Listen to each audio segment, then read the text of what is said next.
Last December, I started documenting my creative process, doing some time lapses of some sculpts and 3D models, as well as a few tutorials. I created a Miles Morales piece back in June, and that video had just reached 10,000 views, so I appreciate y'all watching that video. And in celebration of that, I wanted to animate the model that I created back in June. So I've been practicing my 3D animation, just trying to get better at the process.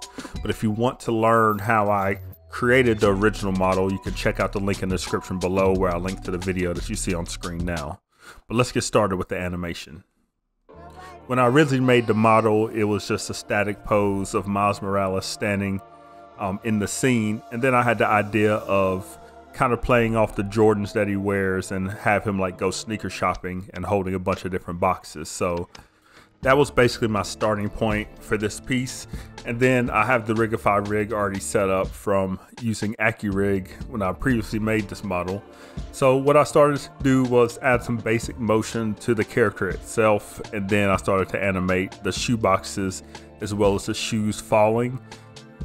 Even in the initial static pose, you can kind of see that the boxes were unbalanced, and I'm just now creating keyframes and having those boxes through time fall off. So just a little bit of experimentation. I didn't know exactly how I wanted it to look. I just had the general idea. So I'm just playing around, moving things around and seeing how it looks.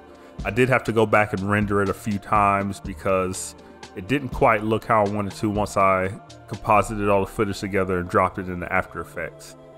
Now, another thing that I do when I do still images is I set up my cameras. I usually do like 3 or 4 different cameras at different angles for those like detail shots of the still renders. But when I go back in to animate, that's basically acting as like my initial camera shots, and I can animate the camera or move it in and out depending on what I'm going for in the animation.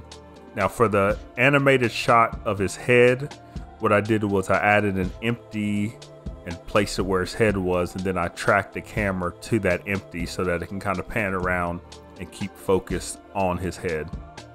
And once I have the animation rendered out, I import that PNG sequence into After Effects.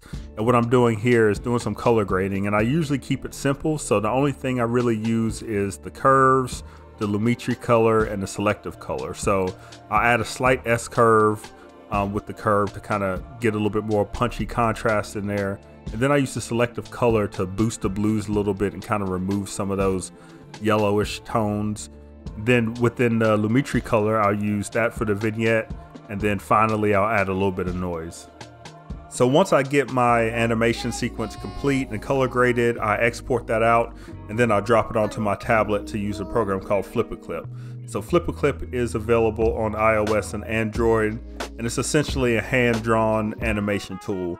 Now, of course, you could do this in After Effects, but sometimes I like to get away from the computer, and I also found that this is just a more straightforward, more fun way to do the hand-drawn animation. So the reason why I like to do the hand-drawn animation is just to add another layer on top of the 3D render, and I'll usually add some of these scribbles or doodles going into like a transition or to a scene cut, just to keep it interesting and add some more fun to it, right? So here I'm outlining the Spider-Man logo, and then the lighter lines that you see are the onion skin lines from the frame before. So that's just your reference to keep track of what you've drawn on the frame before that you can either fill in or subtract depending on how you want your animation to look.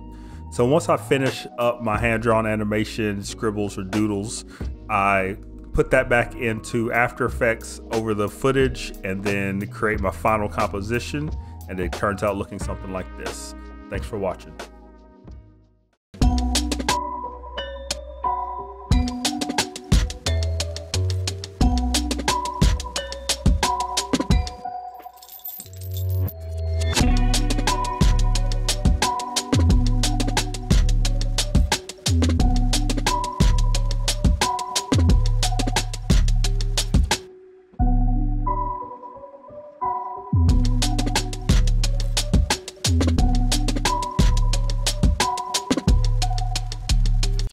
Are you kidding me, bro?